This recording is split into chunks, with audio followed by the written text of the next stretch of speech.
Welcome to the Cubicle with me, Peter K, and it's another episode, and I have a great man with me.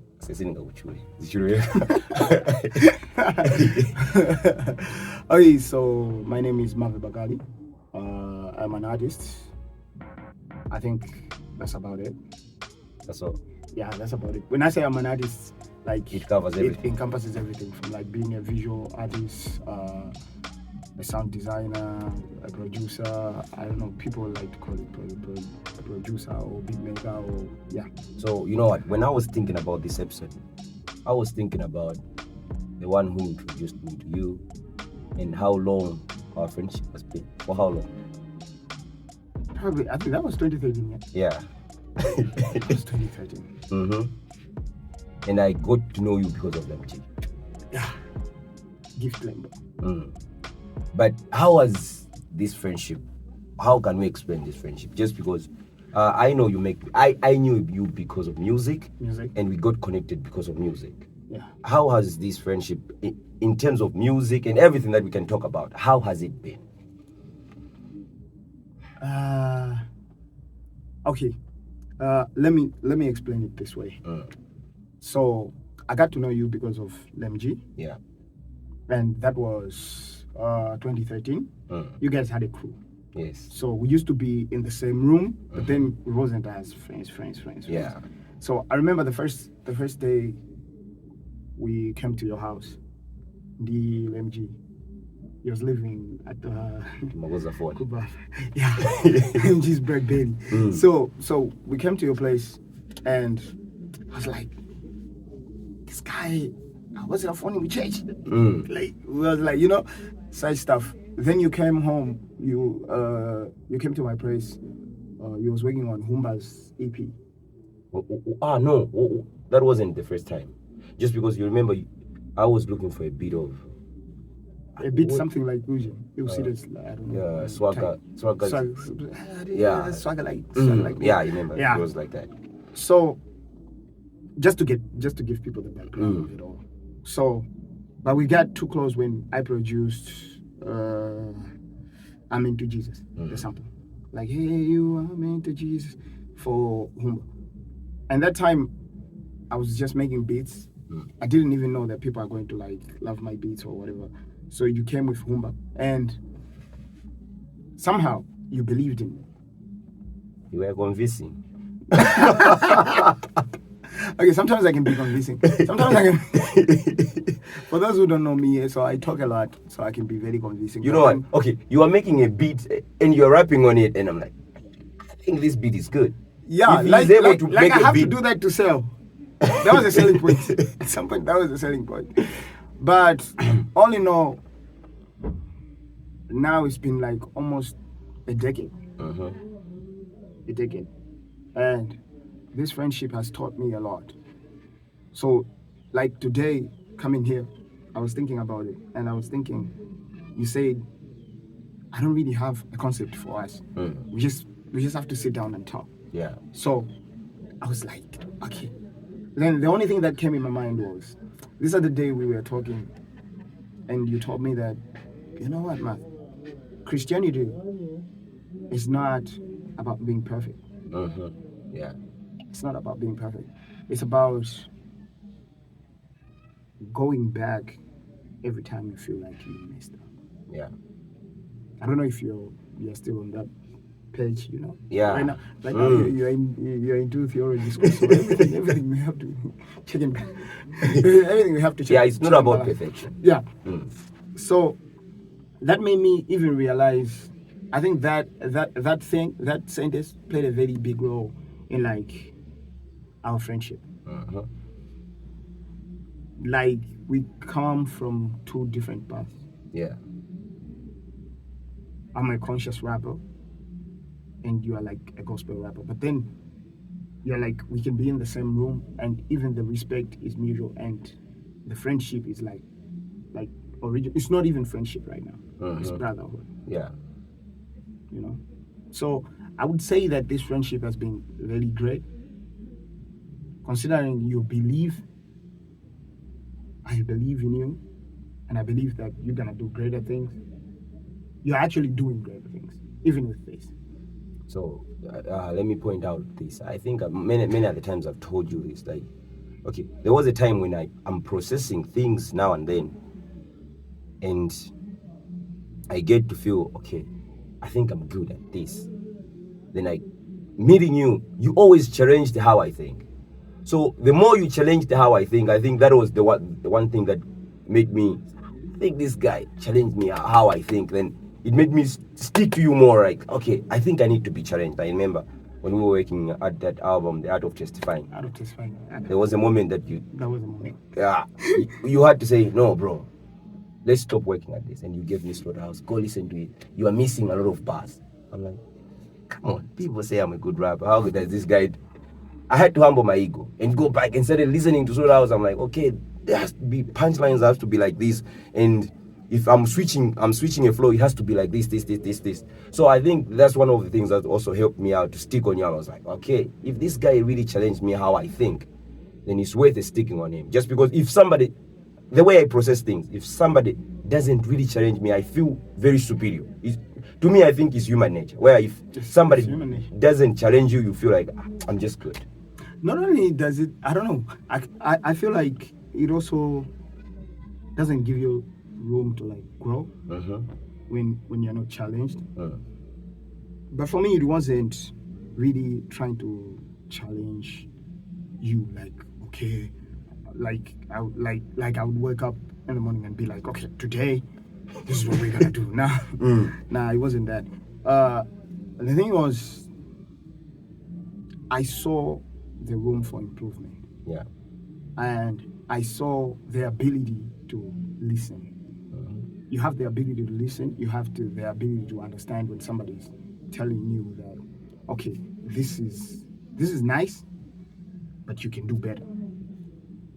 You understand, like you broke all the noise inside your head, and you can actually focus that, okay, if this guy is saying this guy, let me give it a chance. So me seeing that, I was like, we were deep into the project, and I was like, bro, you know what? Let's stop for a second. Go listen to these guys. I remember I gave you Slaughterhouse, MI, something along those artists. But your ability to listen and the ability to like be this guy that is all constantly working on himself gives people room. It's not that even a person is trying to challenge you. It's just that I know that if I can show you that this is the path, you're going to walk the walk. Wow. So let's switch on to, I was thinking about, I know you believed in me, and I know that you know my path. This guy loves this guy loves God, this guy loves theology and all that. But there was a time when I was telling you about, bro, I'm going to school right now. How did you take it on your side? Knowing that this guy loves this, but looking at all the things, because we had plans. Every time and then you and me, when we meet, it's plans. Yeah, okay, bro, let's do this. And we had plans that were... We actually had a business that we had to kill for you to go to school. Yeah. So, how was the acceptance for you? I had to accept it. I can say that I spent too much time thinking about it because you were so passionate about this. Like, I can feel when somebody's passionate about something, even the phone calls. You're like, bro, I got in. Like, when they told you that you can go to the school. But also, there was this thing where, in my mind, I actually thought that before you go to school, we can work on an album, we can finish it. But also, knowing that you were going to school, I kind of feel like the only thing that stuck in my mind was that, are we ever going to make music again? Like, that has been, that was challenging for me. But then I was proud of you. Like, I was proud that you were like, I don't know what term to use. You were like so focused. Like, you knew that this is what I want to do. This is what I have to do, not what I want to do. This is what I need to do. Like, you were so focused about it that even if I had room to like start sitting down and thinking about it, bro, ndekuti akapita ndekuti Zikhayo it didn't really matter because you were passionate about it. So when it gets like that, you're just proud that, oh, I think bro is like happy, because when somebody is focused on something, like happiness is there. And even time moves fast, you see. So it wasn't that hard. let's get deep into the conversation.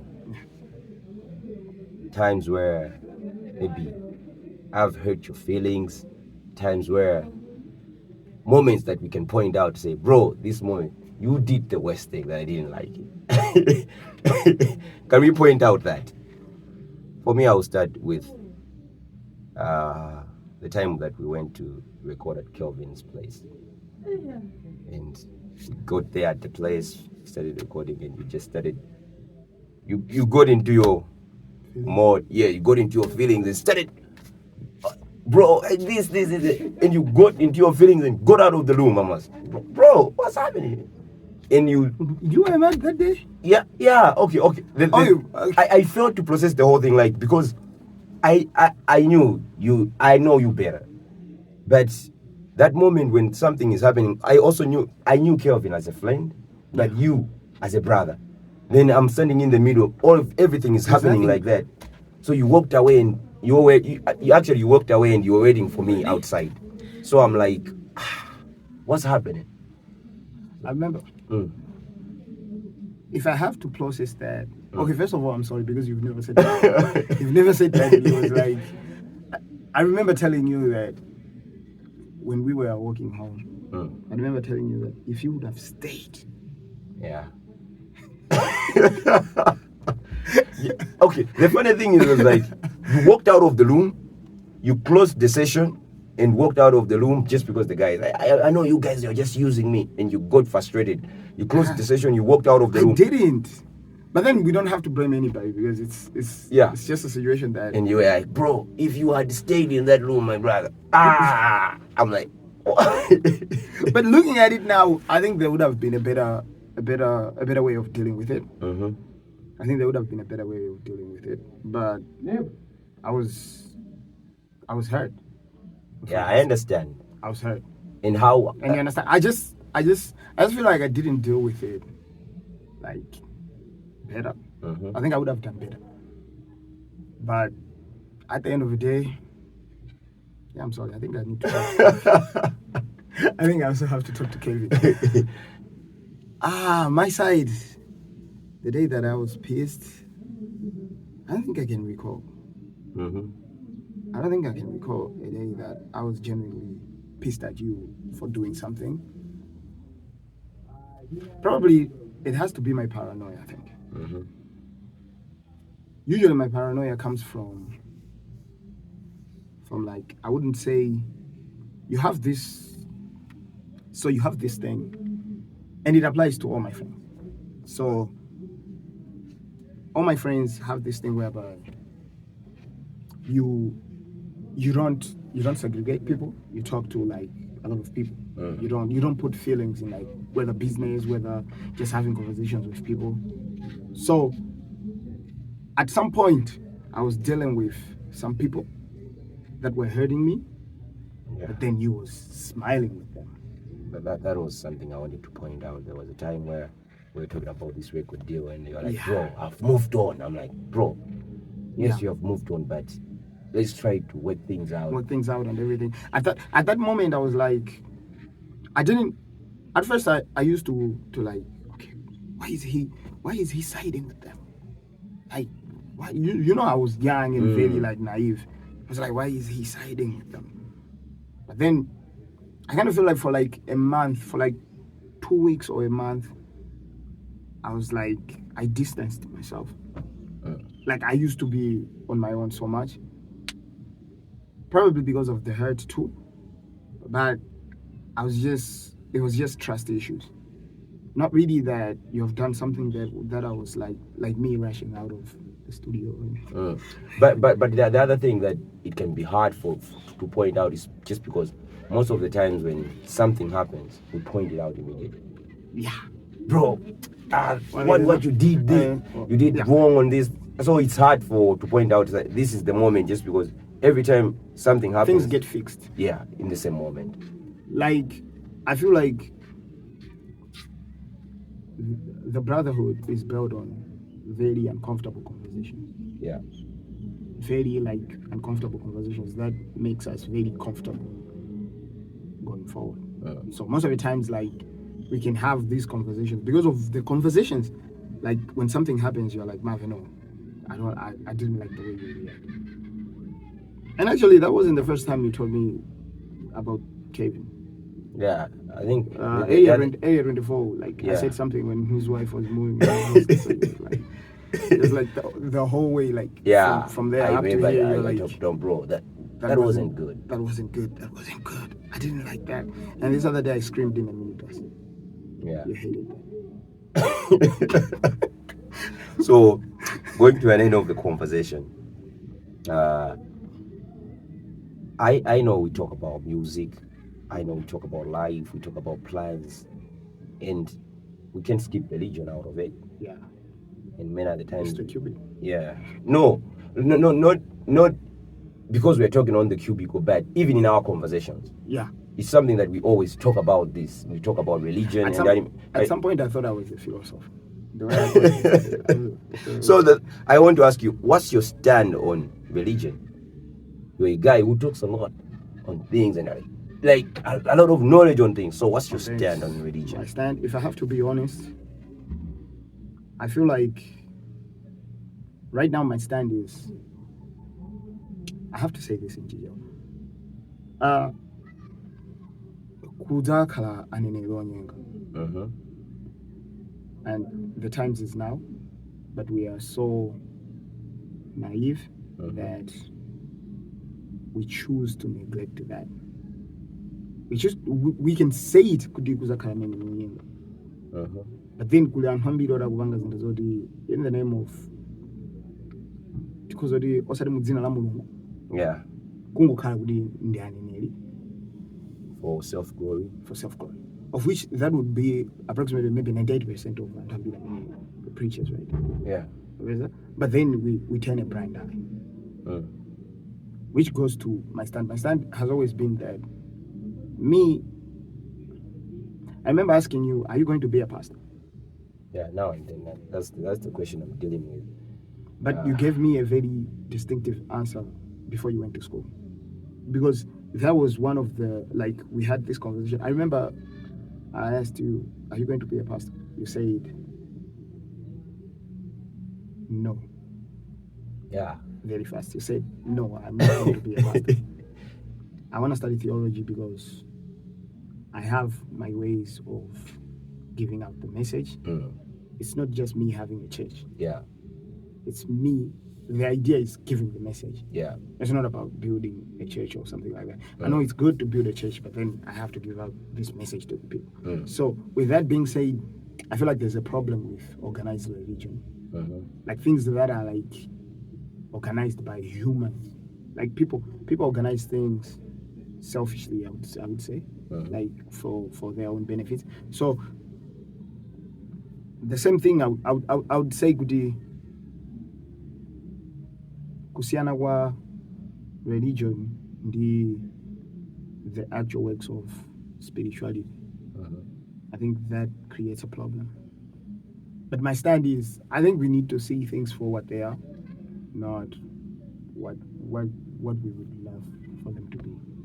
That brings me to the passage that I was looking at yesterday, Acts chapter 17, verse 10, I think, to 15. Paul went to Thessalonica, where there were philosophers there, Areopagus, and there were people who were thirsty for knowledge. They were searching everywhere for knowledge. So when Paul went there, people could stay a whole day listening to people talking about sense things, knowledge, because that's what they were all about. And Paul went there, and Paul preached about Christ. And those guys, after they heard about Paul preaching about Christ, they said, wow, this dude has brought something that is new. But they immediately after they heard about the message, they did not just believe. They went back and searched into their books. Is this what Paul's talking is right? After they found out, okay, I think this is right, that's when they believed. So I think it's more of also that the thing that I've seen that nowadays people just believe in everything. They don't go on their own to search for what is right. So when you stand in that point, it's easy for people to trick you. Yeah, now that you have put it that way, I don't know. I was thinking right now, I was listening to you, but also in my mind, I was like, did I articulate properly? But now that you have said it that way, it's well articulated. And I think people are lazy. Not necessarily lazy too. I feel like There is, I people, think, lazy can be also a good statement to put it. do you think lazy? Yeah, I just think lazy is because a bit. when you're talking about laziness, I always think about Christians who want somebody just to believe in the word for them, not them taking their time to study the word. So if somebody is just reading for you, you can be sleeping. Yeah. You can be doing anything. You can make your ears not default not to listen to it. So it's more like people want that type of Christianity where somebody will just say, receive. You have received and you go. But when you look, also when you look at it, like, okay, if we say lazy and you say that Christians don't carry the weight, don't you think like somehow it's a pre-programmed thing, like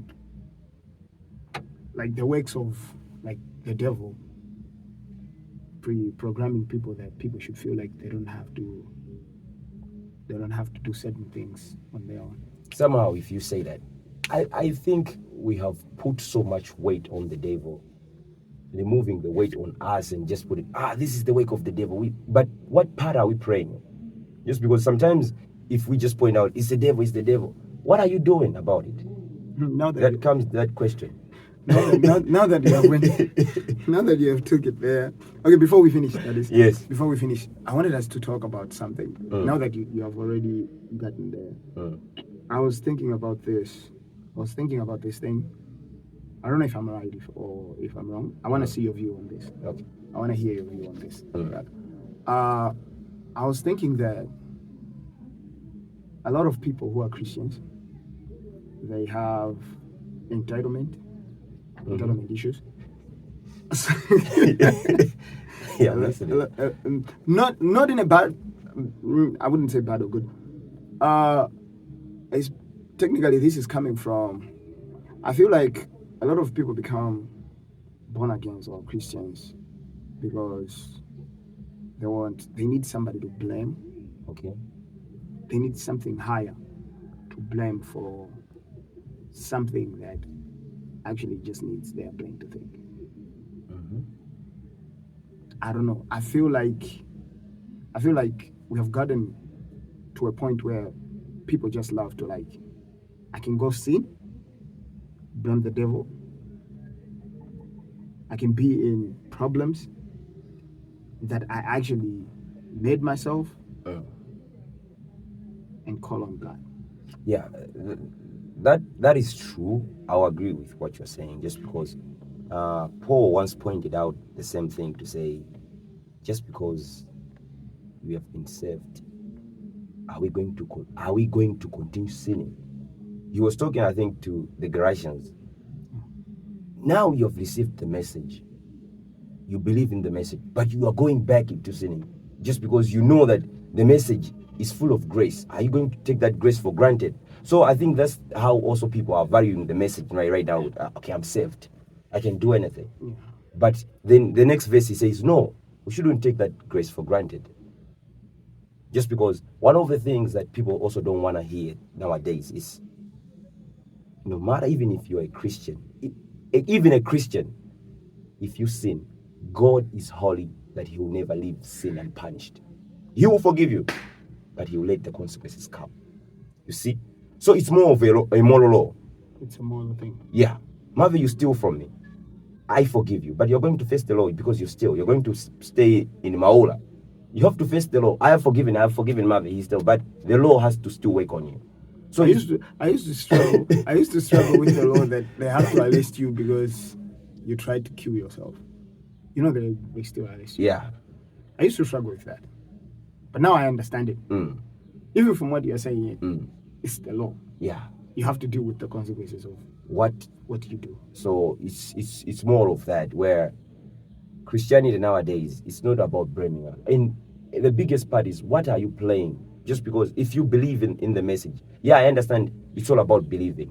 Yeah. But there comes also a responsibility where you have to abide what God says. Yeah. But many Christians wants to live in their own standard. So it's more like when I also talk about, maybe we're talking about worship, you don't worship God in your own standard. No. We worship God in his standard. In his We come in his standard.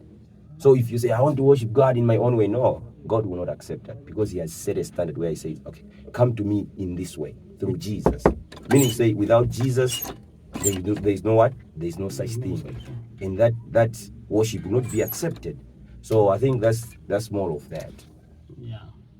We talked about that. Mm-hmm. So your last word before we end this. My last word before we end this, I don't know when it airs, Mm-hmm. but I think, I don't know. I'm out of words. I just for once, for once, a guy who loves to talk, I don't even know what to say. But then I wanted to say that I love you, bro.